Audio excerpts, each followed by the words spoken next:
नमस्कार, हमारे दी uneducated YouTube channel में आप सभी का स्वागत है।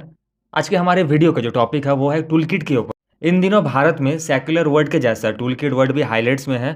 चाहे आप कोई भी नेता का भाषण या कोई न्यूज़ चैनल की न्यूज़ सुनिए, पर आखिर ये टूल किट है क्या? तो चलिए जानते हैं इसकी शुरुआत कहाँ से हुई। बीजेपी प्रवक्ता संबित पात्रा कुछ दिनों पहले ट्विटर में एक फोटो शेयर करते हुए ये कहा, कांग्रेस की चाल है आपदा में अवसर लेना। पर पहले बता दूं, इस केस पर अभी भी जांच चल रही है, दिल्ली पुलिस के अंडर में है, तो मैं इसकी सच होने के दावा नहीं करता हूं। पर किन किन वजह से सच हो सकते हैं ये हमारे चैनल में आने वाले वीडियो में आपको पता चल जाएंगे। तो चलिए बिना किसी देरी करके टूलकिट के ऊपर आज के ये वीडियो शुरू करते हैं। अगर टूलकिट में देखा जाए, सबसे शुरुआत में ही लिखा हुआ है, concerning Narendra Modi and BJP on Covid mismanagement. मतलब भारत में ये फैला दो कि बीजेपी ने ही कोरोना लाया और बीजेपी ने ही कोरोना फैलाया। मतलब अगर देखा जाए तो मोदी जी के पॉकेट से ही कहना चाहते हैं ये लोग, कोरोना निकली है। नेक्स्ट पॉइंट से तो मैं खुद हिल गया। अगर ये सही हुआ तो जमीन बेचने वाला इंसान ही चुप रहेगा। It is important to keep using the name super spreader Kumbh to keep reminding the people that it is the Hindu politics that causing so much distress. यानी बीजेपी जो हिंदू राजनीति करती है उसकी वजह से ही कोरोना फैला है, इस महाकुंभ के बारे में। द हिंदू आर्टिकल के अनुसार एक रिपोर्ट आई थी, उत्तराखंड में अप्रोक्स 34,000 और डेथ 6600 अप्रोक्स बाकी रिकवर करे।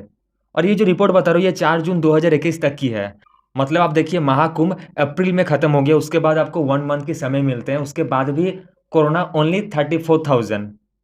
अगर आप महाराष्ट्र, कर्नाटक, केरला, तमिलनाडु, उत्तर प्रदेश इन जैसे राज्यों को देखते हैं तो इनके मुताबिक कुछ कोरोना है ही नहीं। 29 स्टेट में 15 नंबर में आते हैं उत्तराखंड। नेक्स्ट पॉइंट जरा ध्यान से सुनिएगा, देखिए कितना ज्यादा जहर है बात में। Avoid getting caught in the trap of Eid Kumbh flash equivalent narrative that BJP will deploy as counter, neither comment on Eid gathering nor engage with such comments और पोस्ट।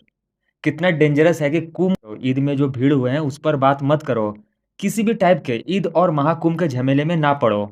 मतलब हिंदू और उसके पर्व को गाली दो, ऐसा मैं नहीं कह रहा हूँ, इस टूलकिट कह रही है। क्यों? उससे वोट जो रहते हैं वो इधर उधर हो जाएंगे।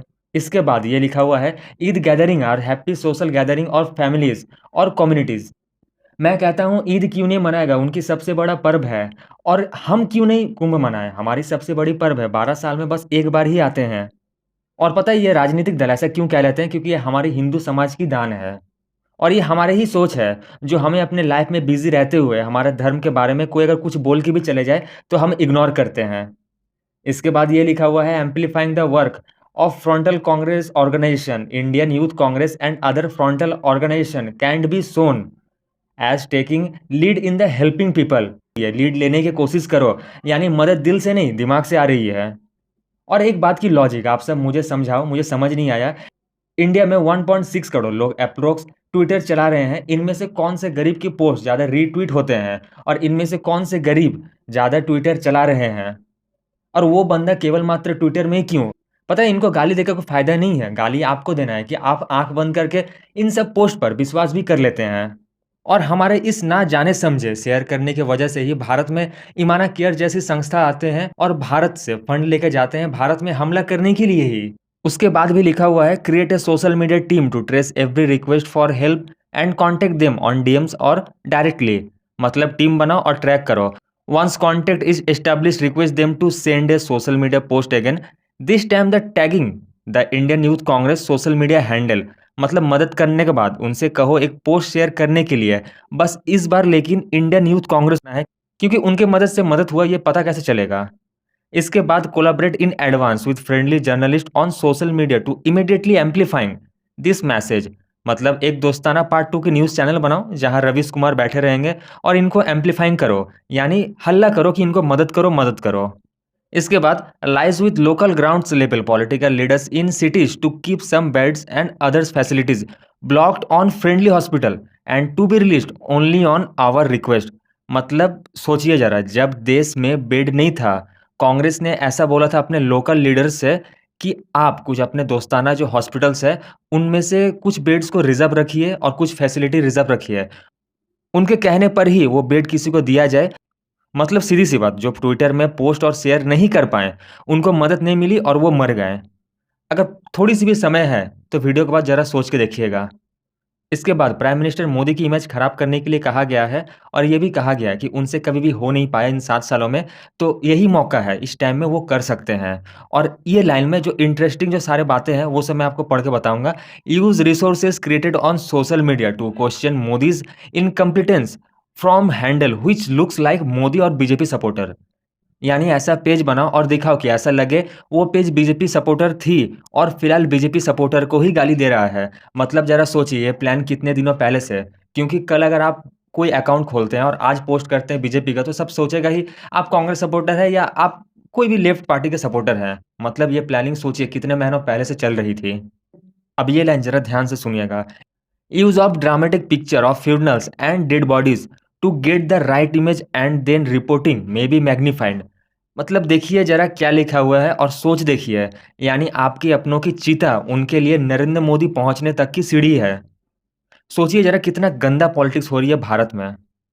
Use the phrase Indian strength what ever talking of the new mutant social media volunteers may call it Modi strength.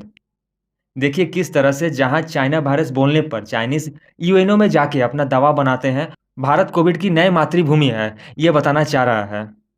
जबकि डब्ल्यूएचओ ने खुद कहा हमने कभी भी इंडियन स्ट्रेंथ नामक कोई चीज बोली ही नहीं। इसके बाद भी टूलकिट में क्या लिखा हुआ है, चलिए वो जानते हैं। Post like missing Amit Shah. याद है कुछ दिनों पहले कैसे ये ट्रेंडिंग पर थे। तो लीजिए उन्होंने सीएए ला के बोल दिया उन्होंने कि वो मिसिंग नहीं है। इसके बाद question on PM CARES mobilise former civil servant to raise question about PM CARES like the did earlier. मतलब यानी जो रिटायर्ड सिविल सर्वेंट है उनको एकत्रित करके उनसे सवाल पूछवाया जाए कि पीएम केयर्स के क्या क्या हो रहे हैं। अगर कोई सेलिब्रिटी पीएम केयर में डोनेट करते हैं तो आप हल्ला मचा दो कि तुमने डोनेट क्यों किया। और ये देखिए जिन जिन जगह में इनकी राज्य सरकार है जो वेंटिलेशन दी गई है वो कही जा रही है कि वो खराब है। इसके बाद जो सबसे बड़ा मेन है सेंट्रल विस्टा, उसे कैसे भूल जाए। इनके टूलकिट में ऐसा बोला गया है कि जो पैसे यूज होगा उसे ऐसा दिखाया जाए कि उससे कितनी वैक्सीन आने वाले हैं, उससे कितनी वेंटिलेशन आ जाता है। आप पॉलिटिक्स कीजिए मना नहीं है, आप नेता बनो मना नहीं है, पर जिस देश के आप खा रहे हैं उसकी जनता का नहीं, कम से कम देश का तो इज्जत कर लो। अगर आप देखें तो टूलकिट में बोली गई हर एक बात सच है। पता नहीं किस मंशा से इसे बनाई गई है, पर काफ़ी दिनों से सोशल मीडिया में, न्यूज़ चैनल्स में ऐसे ही होते हुए आ रहा है एवं हर एक बात कांग्रेस को इंडिकेट करती है। और कांग्रेस की शुरू से ही आदत है महाकुंभ को टारगेट करना, हिंदू को टारगेट करना और किसी के जान जाने पर सियासत चमकाना। वो तो इनसे सीखे। कांग्रेस कहती है मेरी नहीं है, बीजेपी कहती है कांग्रेस की चाल है, पर सारे हिंदू समाज भूल रहे हैं और सारे भारतीय भूल रहे हैं। विश्व के सामने महाकुंभ बदनाम हो रहे हैं, टोटल हिंदू समाज बदनाम हो रहे हैं। इस वीडियो की जो मकसद थी वो ये है कि टूलकिट में लिखी हुई हर एक बात आपके सामने लाना, पर ये सेकेंडरी मकसद है। प्राइमरी इंटेंशन ये है कि हमारे देश में ट्विटर किस तरह से इस टूलकिट पर रोटी सेक रहे हैं। और ये वीडियो बनाना इसलिए ज़रूरी था क्योंकि ट्विटर ये टूलकिट के पोस्ट को मैनिपुलेट मीडिया कह के आईटी नियमों से हाथ झाड़ना चाहती है। अगर आपको बस टूलकिट बोल के स्किप कर देता तो आप शायद समझते भी नहीं, पर मेरा मकसद है हर एक बात बताना, एक छोटा से बात बताना। और हाँ, वीडियो अगर पसंद आए तो लाइक सब्सक्राइब करना ना भूलें। आप भी एक जिम्मा लीजिए सच को सामने लाने में। अपने कुछ दोस्तों के साथ तो शेयर ज़रूर कर सकते हैं, अपने फैमिली को भी दिखा सकते हैं। और कितना दिन डर के रहोगे? अगर मर्यादा पुरुषोत्तम राम डर जाते तो रामायण कभी नहीं होती। जय हिंद, जय श्री राम और तब तक के लिए देशभक्तों से दूर रहें।